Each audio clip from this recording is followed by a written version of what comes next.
निर्वाचन लड़ाक मना कले हेले प्रचार करुछन्ते उपकूल ओडिशा रे विधानसभा और लोकसभा प्रार्थी प्रचार करुछन्ते पूर्वतन मुख्यमंत्री स्वर्गत जानकी वल्लभଙ୍କ पुओ पृथ्वी वल्लभ पट्टनायक निकटरे कटक सदर विधानसभा अंचल में लोकसभा प्रार्थी पंचानन कानूनगों प्रचार करिछन्ते।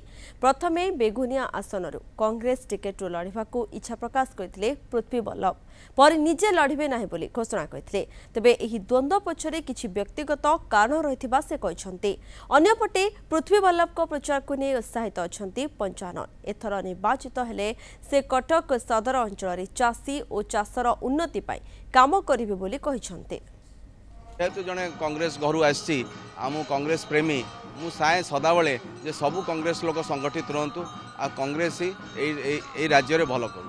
यही अंचल सबुठारु बड़ दुर्भाग्य दुईटी जिनस आम रही गोटे हूँ आम पानी टिके दरकार सबुदिनिया पानी दरकार कारण मैंने सबुदिनिया फसल करती। मोर बड़ मुद्दा हम ये सेडुआ नदी जोटा काठजोड़ी बोली आम जहाँ कहे ये नदी रे आनिकट पानी बंद कर रखी आनिकट करी पानी रोकवा ए अंचल रे गोटे बड़ कोल्ड चेन सिस्टम हम लोकंकर परिवार आसिकी नहीं जिबे एठू घर नहीं जिबे थंडारे जीव थंडारे रहिबो एवं भल उचित दर पाइबे।